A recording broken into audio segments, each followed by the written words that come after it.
ஃப்ரெண்ட்வுட்ஸ் நேயர்களுக்கு வணக்கம். விஜய் பயந்துட்டாருப்பா.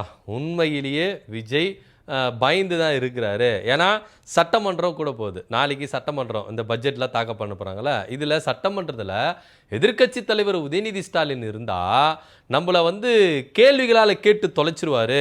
மேகதாது விவகாரத்தை எடுப்பார், காவிரி பிரச்சனை எடுப்பார், நீட்டு விவகாரத்தை எடுப்பார். இதெல்லாம் சாத்தியக்கூறுகள். இதுக்கெல்லாம் பதில் சொல்லாமல் இருந்தவர் தான் விஜய் அவர்கள். ஆனால் சட்டமன்றத்தில் கேள்வி கேட்டால் பதில் சொல்லி ஆகணும், தப்பிக்கவே முடியாது. நீங்கள் வெளியில் இருக்கும் பொழுது கேள்விகள் கேட்கலாம், எல்லா அரசியல் கட்சி தலைவர்களை கேள்வி கேட்கலாம், அவங்க ஆதரவு நிலைப்பாட்டில் இருக்கிற அரசியல் கட்சி தலைவர்கள் கேள்வி கேட்டாலும் பதில் சொல்லாமல் நீங்கள் தப்பிச்சிடலாம். ஆனால் சட்டமன்றத்துக்குள்ளே அப்படி இருக்க முடியாது. சட்டமன்றத்துக்குள்ள ஒரு உறுப்பினரோ இல்லை எதிர்க்கட்சி தலைவரோ இல்லை எதிர்த்தரப்பில் இருக்கிறவங்க யாராவது ஒருத்தர் எழுந்து கேள்வி கேட்டால் அதுக்கு பதில் சொல்ல வேண்டிய கடமை முதலமைச்சருக்கு உண்டு. இந்த விதிகளை அவர் மீற முடியாது. ஒருவேளை எதிர்க்கட்சி தலைவர் உதயநிதி ஸ்டாலின் அவர்கள் சட்டமன்றத்துக்குள்ள வந்துட்டா நமக்கு பேர் ஆபத்து. அதனால என்ன பண்ணுவோம், அவரை கைது நடவடிக்கை எடுப்போம் அப்படின்னு சொல்லிட்டு அதிரடியா அரெஸ்ட் பண்ணியிருக்கிறாங்க உதயநிதி ஸ்டாலின் அவர்களை. உதயநிதி ஸ்டாலின் அவர்கள் பேசுறது தப்பா ரைட்டா அப்படின்ற விவாதத்துக்குள்ள போறதுக்கு முன்னாடி உதயநிதி ஸ்டாலின் அவர்கள் அங்க தவறாவே பேசி இருக்கட்டும். அது எப்படி சட்டப்பூர்வமா இவங்க போராடி இது பண்ணணுமோ சட்டப்பூர்வமா போராடலாம். ஆனா உடனடி கைது நடவடிக்கை ஏன் அப்படின்ற ஒரு சந்தேகம் தான் இங்க நம்மளுக்கு கேள்வியா எழும்புது. நீங்க ஒரு எதிர்க்கட்சி தலைவர், ஒரு அமைச்சருக்கு இணையான ஒரு பதவி எதிர்க்கட்சி தலைவர் அப்படின்னும் பொழுது அவரை கைது நடவடிக்கை அப்படின்றது சில ஃபார்மாலிட்டிஸ் இருக்கு. அந்த ஃபார்மாலிட்டிஸ்லாம் இவங்க கடைப்பிடித்தாங்களா இல்லையா அப்படின்றது ஒரு பெரிய வாதமா இருக்கு, கேள்வியா இருக்கு அப்படின்னு சொல்லிட்டு உதயநிதி தரப்பிலிருந்து இங்க அட்வொகேட்ஸ் முதற்கொண்டு எல்லா முன்னாள் அமைச்சர்கள் எல்லாம் பண்றாங்க, கோரிக்கைகள் வைக்கிறாங்க, கேள்விகளை கேட்கிறாங்க. ஏன்னா ஒரு எதிர்க்கட்சி தலைவரை நீங்க அரெஸ்ட் பண்ண வரும்பொழுது சில ஃபார்மாலிட்டிஸ்களை நீங்க என்ன பண்ணணும், கடைபிடிக்கணும். ரூல்ஸ் அண்ட் ரெகுலேஷன் இருக்கு, இது எல்லாத்தையும் நீங்க கடைபிடிச்சிங்களா அப்படின்ற கேள்வியை காவல்துறை கிட்ட இவங்க என்ன பண்றாங்க, கேள்விகளை முன்வைக்கிறாங்க.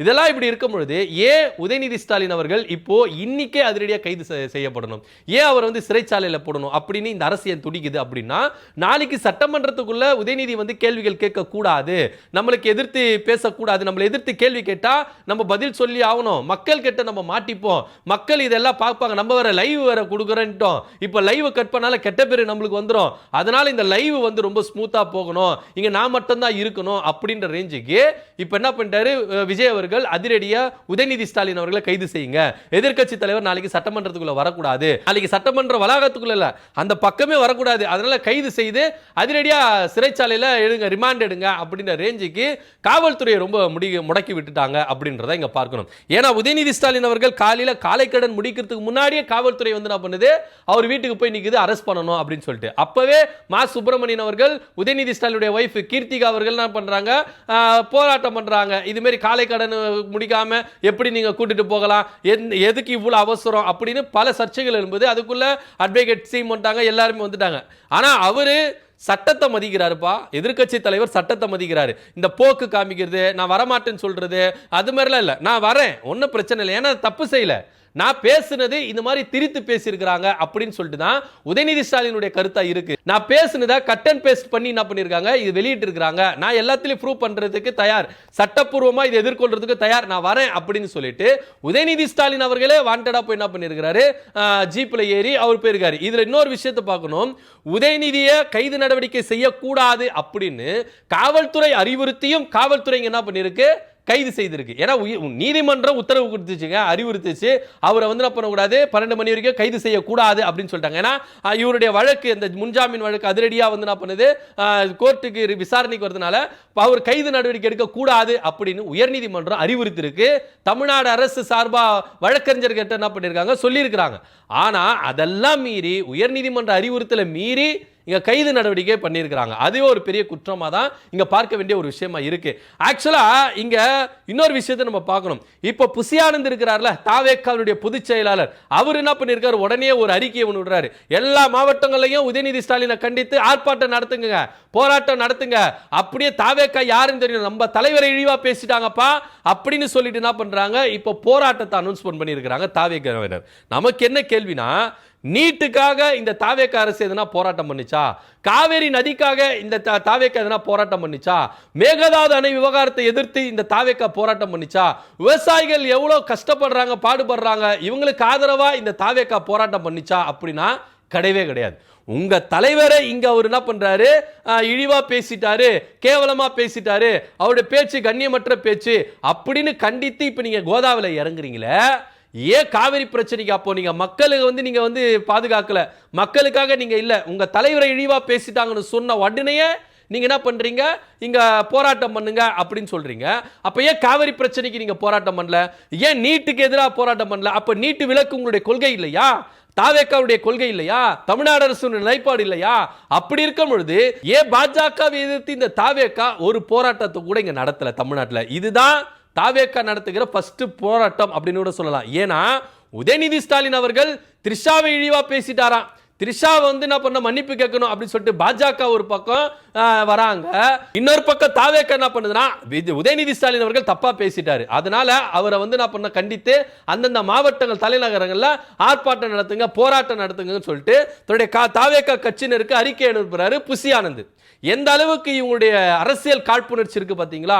நீட் விவகாரத்தை எதிர்த்து போராட்டம் பண்ணல, காவேரி நதிநீர் நம்மளுக்கு கொடுக்கல, அதை எதிர்த்தும் போராட்டம் பண்ணல, அதே போல மேகதாது அணை கட்டுறாங்க, அதை எதிர்த்தும் போராட்டம் பண்ணல, எதுவுமே நான் போராட்டம் பண்ண மாட்டோம், ஆனா திமுக மட்டும் எதனா செஞ்சா நாங்க கோதாவில இறங்கி களத்துல இறங்கி நாங்க போராட்டம் பண்ணுவோம் அப்படின்றீங்களே, இதுல இப்போ உங்களுடைய அரசியல் நிலைப்பாடு என்ன? உதயநிதி ஸ்டாலின் அவர்கள் பேசுனதாவது வச்சுக்கிறோமே, அவர் தப்பா தான் பேசிட்டாரு அப்படின்னு வச்சுப்போமே, ஆனா இந்த அரசு ஏன் இவ்வளவு காழ்ப்புணர்ச்சியோட செயல்படணும்? அப்ப விஜய் தப்பா பேசவே இல்லையா? நல்லா வாயில வந்துரும் சொன்னாரு, டேஷ்ன்னு சொன்னாரு, என்ன பார்த்தா எப்படி தெரியுதுன்னு சொல்லிட்டு ஆக்ஷன்லாம் பண்ணாரு, கொத்து பரோட்டா போட்டுருவேன்னு சொன்னாரு. இதுல ஆனா ஒண்ணு, திமுக இதுல பண்ணா இது வேணும் தான், திமுக கண்டிப்பா வேணும் தான். ஏன்னா விஜய் அன்னைக்கு பேசும்பொழுது இவங்க அது போல எதிர்த்து கண்டன ஆர்ப்பாட்டமோ போராட்டமோ பண்ணாங்களா? இவங்க தமிழ்நாடு முழுக்க போராட்டத்தை என்ன பண்ணிருக்கணும், செஞ்சிருக்கணும், எதிர்ப்பை தெரிவிச்சிருக்கணும், ஆனா தெரிவிக்கவே இல்லை. இன்னைக்கு தாவேக்கா முந்திக்கிட்டாங்க. சோ தாவேக்கா என்ன பண்றாங்கன்னா அவங்க தலைவரை பத்தி பேசுற உடனேயே இன்னைக்கு போராட்டத்தை அனௌன்ஸ்மென்ட் பண்ணியிருக்காங்க. இது எந்த அளவுக்கு நியாயம் அப்படின்றத நம்மளுக்கு தெரியல. அப்போ ஒரு முதலமைச்சரா இருக்கும் பொழுது எவ்வளவு கண்ணியமற்ற பேச்சுகள் எல்லாம் பேசலாம், அது தப்பு கிடையாது. ஆனா எதிர்க்கட்சி தலைவர் பேசிட்டார்னா இங்க உடனே அரெஸ்ட் அப்படின்னு நீதிமன்ற கைது நடவடிக்கை எடுக்க கூடாதுன்னு அப்படி அறிவுறுத்தியும் உடனே நாங்க கைது நடவடிக்கை அப்படின்னு சொல்லிட்டு கங்கணம் கட்டி ஏன் இந்த அரசு தெரியுது அப்படின்னு நம்மளுக்கு தெரியல. ஆக மொத்த உதயநிதி ஸ்டாலினுடைய கைது ஒரே ஒரு விஷயத்தை தான் எதிரொலிக்குது. என்னன்னா நாளைக்கு சட்டமன்றத்துக்குள்ள உதயநிதி வரக்கூடாது, கேள்விகள் கேட்கக்கூடாது, மீறி அவர் கேள்வி கேட்டா என்னால நம்ம சட்டமன்றத்தை நடத்த முடியாது, நான் பதில் சொல்லாம திக்கி திணற முடியாது, இதை மக்கள் லைவ்ல பார்ப்பாங்க, எனக்கு ஒரே அசிங்கமா போயிடும் குமாரே அப்படின்ற ரேஞ்சுக்கு தான் இப்போ உதயநிதி ஸ்டாலின் அவர்கள் அதிரடியாக கைது செய்யப்பட்டிருக்கிறார் அப்படின்ற ஒரு கருத்தும் வாதமும் அரசியல் பொது தளத்தில் இருக்குது. இது எல்லா கட்சி தலைவரும் என்ன பண்ணிருக்காங்க, கண்டனம் தெரிவிச்சிருக்காங்க. பாமக, அதிமுக போன்ற எல்லா கட்சிகளும் உதயநிதி ஸ்டாலினுடைய கைதுக்கு கண்டனம் தெரிவிச்சிருக்காங்க. ஏன் அப்படின்னா உதயநிதி ஸ்டாலின் அவர்கள் அங்க காவேரி நதி நீரை பற்றி தான் பேசுறாங்க. மற்றபடி வேற தனி மனித தாக்குதலோ இல்ல வேற யாரையும் கேலி கிண்டல் பண்ணவோ அதெல்லாம் செய்யவில்லை. ஏன்னா வீடியோ ஆதாரம் இருக்குது அப்படின்னு தான் உதயநிதி தரப்பினர் சொல்றாங்க. இப்போ அது கோர்ட்டுக்கு போயிருச்சு, அங்க கோர்ட் என்ன பண்ணும், கேஸ் விசாரிச்சு அவங்க நீதி கொடுப்பாங்க. ஆனா உதயநிதியை கைது செய்து ஆகணும் அப்படின்னு சொல்லிட்டு ஏன் இந்த அரசு இவ்வளவு கங்கணம் கட்டி நலையுது? ஏன் விஜய் அவர்கள் இவ்வளவு பயப்படுகிறார்? உதயநிதி பார்த்தா அவ்வளவு பயமா, திமுக மேல அவ்வளவு பயம் இருக்குதா அப்படின்ற ஒரு கேள்விதான் இங்க இருக்குது. இதுவரைக்கும் எந்த அமைச்சரும் வாயை திறக்கவே இல்லைங்க. மைக்க நீட்னா புசி ஆனந்த் சிரிச்சுக்கிட்டே போனாரு, வாயை திறக்கவே இல்ல. காவேரி நதி நீரை பற்றி, மேகதாது விவகாரத்தை பத்தி. ஆனா இன்னைக்கு என்ன பண்றாரு, அறிக்கை வைக்கிறாரு. அதே போல கீர்த்தனா, ஆதவர்ஜனா, இவங்க எல்லாருமே இந்த காவேரி நதி நீர் பிரச்சனையில, நீட் பிரச்சனையில, மேகதாது பிரச்சனையில ஓடி போய் ஒளிஞ்சினாங்க, வாயை திறக்கல. ஆனா இன்னைக்கு உதயநிதி ஸ்டாலின் அவர்கள் பேசிட்டாருன்னு சொல்லிட்டு இன்னைக்கு முந்தி கட்டின்னு என்ன பண்றாங்க, வாயை திறக்கிறாங்க, கருத்து தெரிவிக்கிறாங்க, விமர்சனம் வைக்கிறாங்க. வைக்கட்டும், ஒன்னும் தப்பு கிடையாது. ஆனா இதே நிலைப்பாடு ஏன் மக்கள் மேல இல்ல, தமிழ்நாட்டு மேல இல்ல? நீங்க எதிர்க்கட்சி மேல காட்டுகிற இந்த ஒரு தாக்கத்தை, இந்த ஒரு விமர்சனத்தை, இந்த ஒரு கருத்தை அட் சேம் டைம் பாஜக மேலையும் கர்நாடகா மேலையும் ஏன் இந்த அரசினுடைய அமைச்சர்களோ இந்த அரசோ ஏன் வைக்கல, இந்த கட்சி ஏன் வைக்கல அப்படின்ற ஒரே ஒரு கேள்விதான் இங்க வைக்கப்படுது. இதற்கு தாவேகாவினர் என்ன பதில் சொல்ல போறாங்க?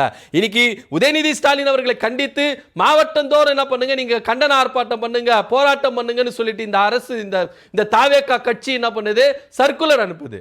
ஆனா நீட் விவகாரத்திலையும் காவிரி நதிநீர் பிரச்சனையிலும் மேகதாது அணையிலும் இந்த கட்சி ஒரு போராட்டம் பண்ணி இருக்கிறாங்களா அப்படின்ற ஒரு கேள்விதான் இருக்கு. ஆக மொத்த உதயநிதி ஸ்டாலின் அவர்கள் சட்டமன்றத்துக்குள்ள வரக்கூடாதுன்னு இந்த அரசு முடிவு பண்ணிட்டாங்க. அதனால தான் இந்த கைது நடவடிக்கை. நீதிமன்றம் என்ன பதில் கொடுக்க போகுது அப்படின்ற பொறுத்து பார்க்கலாம். இதை பத்தின கருத்து அப்படி கீழே கமெண்ட் பண்ணுங்க. நன்றி, வணக்கம்.